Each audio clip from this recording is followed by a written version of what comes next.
sa isang liblib na sitio sa probinsya ng Capiz na tinatawag na Malasig. May mag-asawang bagong lipat mula Maynila.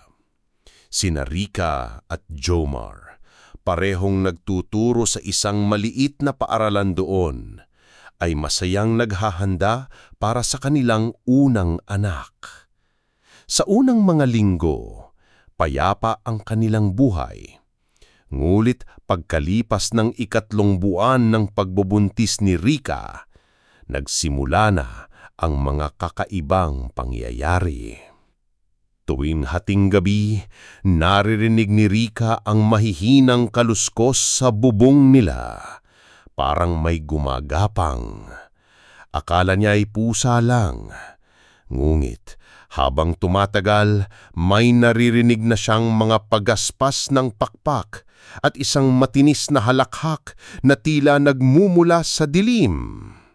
Minsan, paggising niya, may nakitang mga bakas ng dugo sa kanyang bintana at ang mga bawang na isinabit nila ay natuyot na at tila sinadya itong durugin. Dahil dito, nagdesisyon si Jomar na dumulog sa isang albularyo. Ayon dito, may aswang sa kanilang paligid at ito'y naaakit sa bata sa sinakupunan ni Rica. Pinayuhan sila na maglagay ng buntot ng pagi sa tabi ng kama, asin sa mga bintana at iwasang magbukas ng pinto kapag may kumakatok sa 10 oras ng gabi. Isang gabi, habang mahimbing ang tulog ni Jomar, nagising si Rica sa isang malamig na hangin at sa isang mahinang ngunit malinaw na tinig na nagbubulong sa labas. Ibigay mo ang bata, hindi ka masasaktan.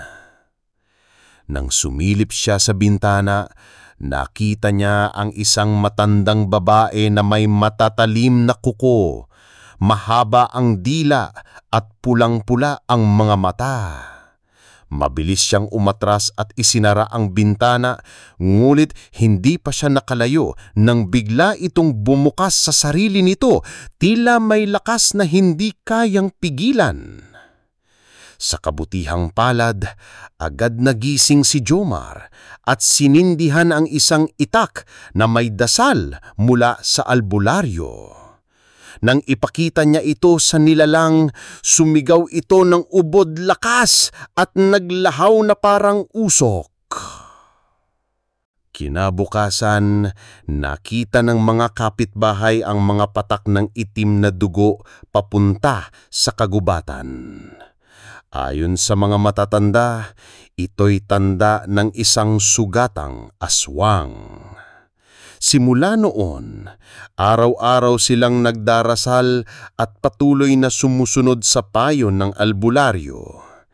At nang maisilang ang kanilang anak, isang matandang lalaki ang bumisita sa kanilang bahay. Ngumingiki, ngunit may kakaibang titig. Hindi na siya muling nakita.